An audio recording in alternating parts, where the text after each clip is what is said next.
गौतम बुद्ध की प्रेरक कहानी। कबूतर का घोंसला। एक बार गौतम बुद्ध शाम के समय कुटिया के बाहर शिष्यों के साथ बैठे थे।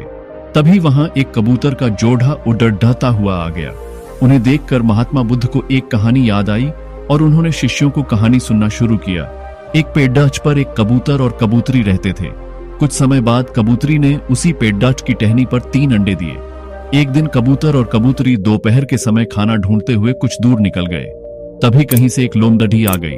वह भी भोजन की तलाश में पेड़डाच पर चढ़ी, जहां उसे कबूतर के अंडे मिल गए और वो अंडों को खा गई।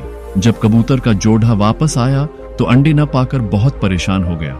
दोनों को बहुत बुरा लग रहा था। उनका मन टूट सा गया। तभी कबूतर ने निश्चय किया कि अब वह घोंसला बनाएगा ताकि फिर कभी उसके अंडे कोई न खा जाए। कबूतर ने अपने निर्णय अनुसार तिनके इकट्ठे करके घोंसला बनाना शुरू किया, पर उसे एहसास हुआ कि उसे तो घोंसला बनाना आता ही नहीं है।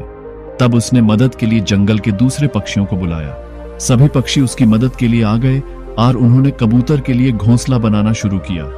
पक्षियों ने अभी कबूतर को सिखाना शुरू ही किया था कि कबूतर ने बोला कि अब वो घोंसला बना लेगा।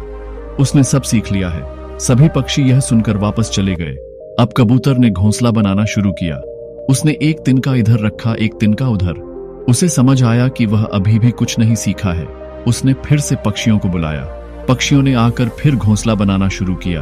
अभी आधा घोंसला बना ही था कि कबूतर जोर से चिल्लाया, तुम सब छोड़ दो, अब मैं समझ गया हूं यह कैसे बनेगा। इस बार पक्षियों को बहुत गुस्सा आया। सारे पक्षी तिनके वहीं छोड़ा कर चले गए। कबूतर ने फिर कोशिश की, पर उससे घोंसला नहीं बना। कबूतर ने तीसरी बार पक्षियों को बुलाया, लेकिन इस बार एक भी पक्षी मदद के लिए नहीं आया और आज तक कबूतर को घोंसला बनाना नहीं आया। कहानी से सीख। गौतम बुद्ध जी की इस कहानी ने बताया कि हमें जो काम नहीं आता हो उसे किसी की मदद से पूरी तरह सीख लेना चाहिए। जो काम नहीं आता हो उसे जबरदस्ती करने का दिखावा नहीं करना चाहिए, क्योंकि मदद करने वाला व्यक्ति 1 या 2 बार तो आपकी मदद करेगा, लेकिन हर बार नहीं। इसलिए किसी की मदद का सम्मान करते हुए वह काम पूरी निष्ठा के साथ सीखना चाहिए। अहंकार की वजह से कम हो जाता है हमारा मान सम्मान। जीवन मंत्र डेस्क। एक प्रचलित लोक कथा के अनुसार गौतम बुद्ध किसी राज्य से होकर गुजर रहे थे। जब ये बात वहां के मंत्री को मालूम हुई तो उसने अपने राजा से कहा कि महाराज, हमें बुद्ध को लेने के लिए चलना चाहिए, उन्हें महल में आमंत्रित करना चाहिए। ये सुनकर राजा ने कहा कि मैं इस राज्य का राजा हूं और वे एक भिक्षु है। एक साधारण भिक्षु के सामने मेरा ऐसे झुकना सही नहीं है। अगर बुद्ध को यहाँ आना होगा तो वे स्वयं आ जाएंगे, मैं उन्हें लेने नहीं जा सकता। राजा की ये बातें सुनकर मंत्री समझ गया कि राजा अहंकारी हो गए हैं। मंत्री ने कहा, राजन, मैं आपके जैसे छोटे इंसान के साथ काम नहीं कर सकता।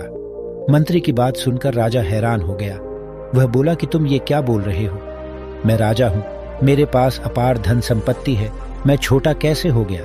मंत्री ने कहा कि राजन, बुद्ध भी राजकुमार ही थे, उनके पास भी अपार धन संपदा थी, लेकिन उन्होंने सब कुछ त्याग दिया और उन्होंने भिक्षु का जीवन अपना लिया। इसीलिए वे आपसे ज्यादा श्रेष्ठ हैं। राजा को अपनी गलती का एहसास हो गया और वह मंत्री के साथ महात्मा बुद्ध को आमंत्रित करने चल दिए। इस कथा की सीख ये है कि किसी व्यक्ति के लिए अहंकार पतन का कारण बन सकता है। अहंकारी व्यक्ति को कहीं भी मान सम्मान नहीं मिलता है, इसीलिए इस बुराई से बचना चाहिए।